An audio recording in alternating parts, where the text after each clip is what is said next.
Troisième partie du développement d'un synthétiseur d'horloge piloté par microcontrôleur.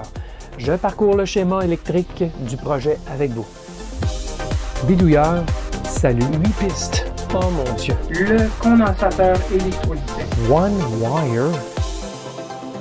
Bidouilleuse, bidouilleur, salut. Dans la vidéo partie 2 de cette série de vidéos sur la construction d'un synthétiseur d'horloge piloté par microcontrôleur, j'ai fait tous les essais sur plaquettes prototypes sans soudure pour me conforter pour la suite des choses. La suite, c'est la production du schéma électronique dans le but de faire fabriquer une plaquette PCB. J'ai justement fait la saisie du schéma et je vais le parcourir, ce schéma, avec vous dans les prochaines minutes. Allons-y donc dans l'outil de conception assisté par ordinateur. Alors, pour cela, j'utilise KiCad et c'est la version 5.1 de KiCad que j'utilise. Vous me pardonnerez, je travaille en mode de nuit, donc c'est fond noir plutôt que fond blanc et parfois les polices, là, ça ne sort pas très bien. Les couleurs ne se sont pas inversées comme elles devraient. Donc, vous me pardonnerez de cela. Alors, c'est la saisie de mon circuit. Je vais commencer avec la partie Arduino Nano pour être certain que tout se comprend bien puisque les signaux de contrôle originent de là. Alors, ce que j'ai fait, c'est que j'ai créé un symbole de 30 broches et je n'ai mis des broches qu'aux signaux seulement qu'on va utiliser. Ce que ça sous-entend, c'est que lorsqu'on créera l'empreinte, il y aura seulement des trous vis-à-vis ces positions-là. Alors, on devra couper les broches qui ne sont pas utilisées. Alors, pourquoi? Tout simplement pour éviter d'utiliser de l'espace sur la plaquette que je vais créer, le PCB, et bloquer le passage de signaux. Donc, en libérant beaucoup d'espace comme ça entre les broches, bien, ça va libérer de la place pour mettre des composants, passer des signaux et ainsi de suite. Alors, je n'ai mis que des trous, donc des broches, aux endroits qui seront connectés. Alors, ça, c'est les signaux. On a bien sûr l'alimentation 5 volts. Notez qu'elle arrive de l'Arduino Nano et elle passe sur la plaquette. Alors, c'est notre source du 5 volts par le port USB. Alors, on va bien sûr faire quelque chose avec ce 5 volts-là.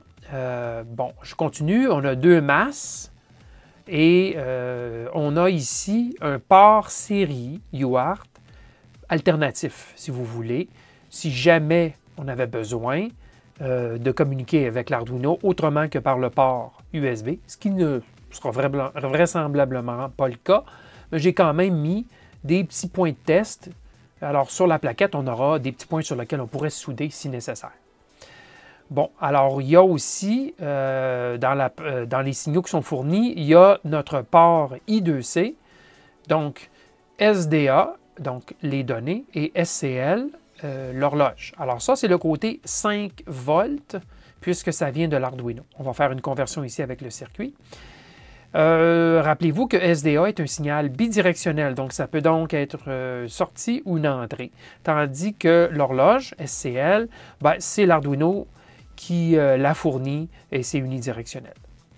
Bon, alors, on continue avec notre petite tournée du symbole. On a ici un petit 3,3 volts parce qu'il y a un petit régulateur de tension 3,3 volts sur l'Arduino, mais je ne vous conseille pas d'utiliser cette régulation-là.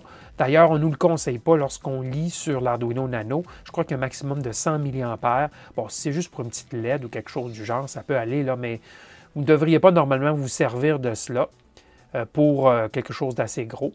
Tout de même, je l'ai terminé sur un petit îlot, des fois qu'on voudrait se souder. D'accord? Là-dessus.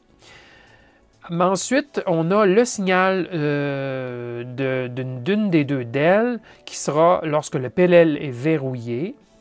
Donc, lorsque le SI5351 est heureux, on fera allumer la LED. Et c'est à travers, bien sûr, une résistance pour limiter le courant.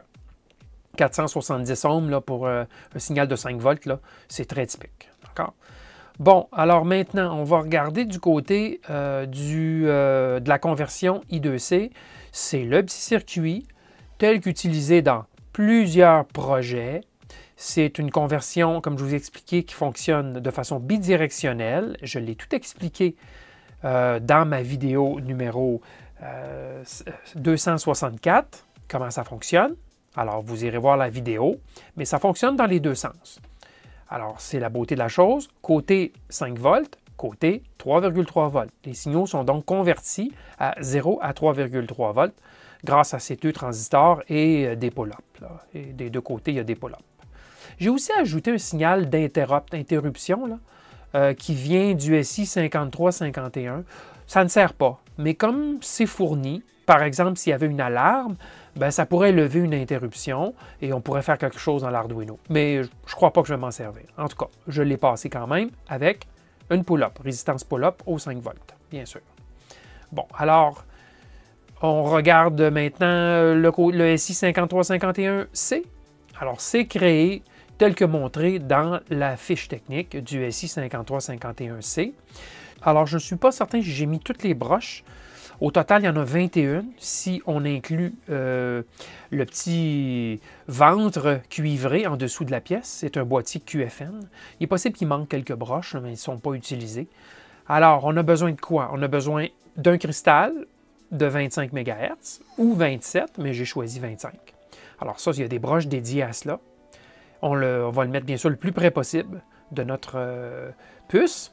On aura notre signal d'entrée, que j'y reviens, signal d'entrée qui va servir à piloter le PLL, donc piloter les sorties lorsqu'on utilise la référence externe. Sinon, on peut utiliser le 25 MHz comme référence s'il n'y a pas de signal externe. Mais on est tributaire de la précision de ce petit cristal. On alimente les 4 banques de sortie, donc toutes les broches sont alimentées au niveau des sorties. On a nos 8 sorties. J'ai décidé d'en utiliser 6, donc 0 à 5. Par contre, je vais seulement amener à des connecteurs 3 signaux parce qu'on va voir qu'au point de vue de l'espace sur la plaquette, là, ça va être suffisamment encombré comme ça avec 3 signaux, mais j'ai quand même mis des petits îlots sur la plaquette pour des signaux additionnels. Si jamais on veut se brancher, on pourrait se brancher des fils puis les utiliser, ces signaux-là. On n'a pas le choix de mettre des îlots comme ça à part parce qu'il n'y a pas de broche sur ce boîtier-là. On ne pourrait pas se connecter par la suite. Ça serait extrêmement difficile. Donc, aussi bien se placer des îlots sur lesquels on pourrait se souder. D'accord? Bon, alors, il y a la masse. En passant, il n'y a pas d'autre broche de masse que le ventre cuivré sous la pièce. C'est la masse de notre pièce. Et on a bien sûr l'alimentation sur la broche 20, 3,3 volts, donc d'où la raison qu'on doit faire la conversion ici de 5 à 3,3 volts pour le contrôle I2C. Et donc, j'ai mis 2 condensateurs. Pourquoi? Bien parce que si vous regardez où sont les broches, bien, on a une broche 20 et on a une broche 18 qui reçoit d'alimentation. Et on a une broche 10, 11 et 14. Donc, avec 2 condensateurs, on aura des condensateurs près des broches. Et donc, c'est l'idéal d'en avoir 2. On aurait pu en mettre juste un, mais bon, c'est mieux d'en mettre plus que pas assez. Et c'est du 100 nanofarad céramique habituellement qu'on utilise. C'est bien parfait comme cela. Alors, l'I2C branché SDA-SCL. Notez ici que sur la ligne SDA, j'ai mis une résistance ici. Pourquoi? Tout simplement parce que je veux éviter qu'il y ait conflit de bus. Parce que c'est un microcontrôleur, l'Arduino Nano, qui n'est pas un vrai port, qui n'a pas de vrai port I2C.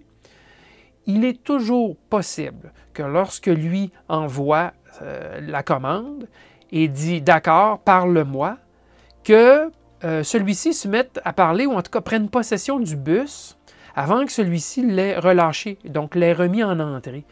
Donc, il y aurait un problème de conflit de bus. Alors, pour éviter ça, j'ai juste mis une résistance pour limiter le courant. Ce que je n'ai pas fait sur le signal d'horloge, puisque c'est unidirectionnel, c'est toujours une entrée sur le SI 5351. Alors, juste pour éviter qu'il y ait trop de courant, j'ai mis une résistance de 220 ohms en série, ce qui est fait par rapport à l'impédance d'entrée qui est dans les probablement plusieurs kiloohms, sinon 10 kiloohms. Donc, c'est comme si cette pièce-là n'était pas vraiment là.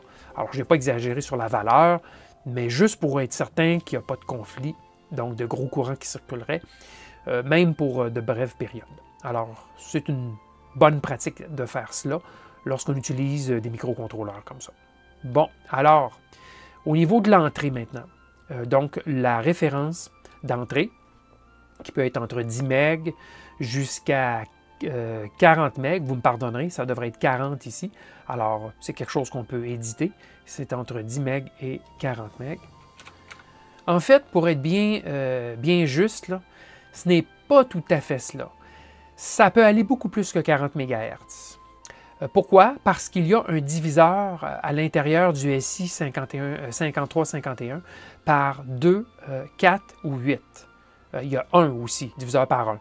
Alors, on pourrait, en réalité, mettre un signal de 320 MHz ici et mettre le diviseur par 8. On arriverait aux 40 MHz à l'entrée, ce qui satisferait le SI 5351. D'accord? Alors, en réalité, là, je pourrais écrire 320 MHz ici, mais il faut que ce soit bien clair qu'en réalité, sans changer le diviseur interne, qui par défaut est par 1, ben, c'est entre 10 et 40 MHz. Et on peut baisser un peu la fréquence. D'après moi, ça va fonctionner. Ce qu'on essaiera plus tard lorsqu'on aura monté notre plaquette et ainsi de suite. Bon, alors j'utilise des connecteurs SMA en entrée et en sortie. J'y reviens sur les sorties. Couplage capacitif. Positionnement pour faire des filtres, pour faire un atténuateur, et ainsi de suite. Ce sera donc des empreintes 0805, et c'est ce que je dis ici dans la note. Toutes les pièces qui sont appelées A quelque chose, c'est des empreintes libres. Alors, pour bien sûr mettre des composants pour créer des filtres, atténuateurs et ainsi de suite. Alors, si on n'en fait pas de filtre ou d'atténuateur, il faudra quand même mettre des résistances de 0 ohm, ce qu'on appelle les fameux jumpers, là, des résistances court-circuit, pour créer le chemin pour que le signal passe. J'ai l'endroit pour une terminaison de 51 ohms, ce qui est parfait. Et j'ai un autre couplage capacitif au cas où les filtres viendraient déranger l'entrée ici qui est polarisée à quelque part comme 1,6 volts. Donc, il y avait nécessité de mettre un blocage CC ici et un autre blocage CC ici. Le blocage CC ici, c'est surtout pour ne pas déranger le générateur de signal ici. Si il advenait que le générateur a une tension CC, on ne veut pas que la tension CC se propage dans notre filtre. Alors, c'est pour ça que j'ai mis 2 condensateurs. Et j'ai fait notre découpage ici, tel que montré là, dans la vidéo d'interface. Donc, FPGA partie 6, numéro 279. J'ai mis un couplage, découplage, je devrais dire, à la masse. Donc, au niveau CA, c'est un signal de masse. Au niveau CC, c'est à 1,6 volts. Ce circuit-là, à l'interne, met une certaine tension ici et ici. Alors, de cette façon, on obtient le plus de sensibilité possible de notre circuit. C'est le SN65 LVDS34, donc une puce LVDS à LVCMOS, donc signal traditionnel 0 à 3,3 volts. On utilise un seul des deux récepteurs, et c'est correct comme ça. Et on peut laisser les broches d'entrée déconnectées telles que mentionnées dans la fiche technique de cette pièce. Découplage local, bien sûr, branché sur le 3,3 volts. Alors, 3,3 volts de sortie dans une puce ici qui supporte le 3,3 volts. Tout est bien. Et mes sorties, même principe, couplage capacitif pour bloquer une tension CC, s'assurer qu'on est centré au 0, et des positions pour créer filtre, atténuation et ainsi de suite, ainsi que des connecteurs SMA, et 3 positions, comme je vous mentionnais, d'extra. Si jamais on a besoin de plus de 3 signaux, ben, on pourra ultimement en avoir 6 sur cette plaquette. Avec une même note en anglais ici qui dit essentiellement que les positions sont pour bâtir des choses et qu'on doit mettre des cavaliers, donc des résistances 0 ohm, 0,805 de grosseur pour faire le pont sur les signaux de sortie. Alors, il nous reste 2 choses, rapidement. On a notre SI 5351A, la fameuse petite plaquette. Bien, j'ai mis un connecteur d'espacement de 100 mm, donc 2,54 mm d'espacement centre à centre.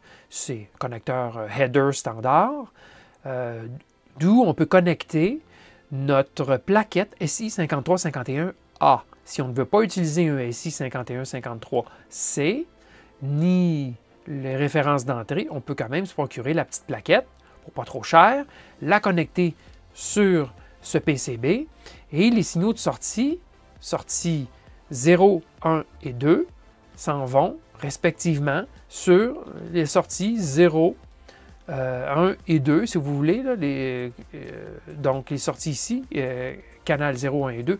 Notez que je les ai bien nommés clock 0, clock 2 et clock 4. Pourquoi? Ben, c'est clair que vous avez ici le clock 0, le clock 2 et le clock 4 qui sont branchés ici. Pourquoi j'ai sauté des positions et j'ai mis les positions additionnelles entre? C'est qu'il y a une certaine communauté d'intérêt entre la clock 0 et la clock 1. Je n'irai pas trop dans les détails, là, mais au niveau des PLL, clock 0 et clock 1, j'y vais de mémoire, mais je crois qu'ils doivent être sur le même PLL. Il y a deux PLL à l'intérieur. Et même chose pour la paire clock 2, clock 3. Même chose pour la paire clock 4, clock 5. Donc, j'ai décidé de sauter des signaux pour m'assurer que je pourrais mettre deux PLL séparés, au moins deux PLL séparés sur deux sorties. Okay? Alors, c'est pour ça que j'ai sauté des positions comme ça. Et je les ai nommés canal 0, canal 2, canal 4. D'accord? Tel que nommé sur la puce. Évidemment, si on ne met pas ceci, on peut mettre la plaquette. Et c'est bien ce que je dis, si on met la plaquette, on ne met pas le SI5351C et vice-versa. D'accord? On ne met pas les deux en même temps. Et finalement, l'alimentation, 5 volts venant de l'Arduino Nano, une LED qui montre que le circuit est alimenté sur le 5 volts, filtrage local, régulateur de tension 3,3 volts, filtrage en sortie du 3,3 volts et distribution du 3,3 volts, bien sûr, aux différents endroits dans le circuit. Alors, c'est essentiellement cela, le schéma. Maintenant, il a fallu que je crée certains symboles. J'ai créé ce symbole. J'ai créé ce symbole. Et j'ai créé le symbole de l'Arduino aussi. Alors, ce sont des pièces qui sont peu courantes. Il n'est donc pas surprenant qu'on ne les trouve pas dans les librairies de KiCad, même si les librairies sont réputées être assez complètes. Là. Ce sont des pièces plutôt rares. Donc, et ça ici, c'est un connecteur 2x15, mais j'ai dû enlever des broches. Je ne voulais pas avoir les broches qui n'étaient pas utilisées.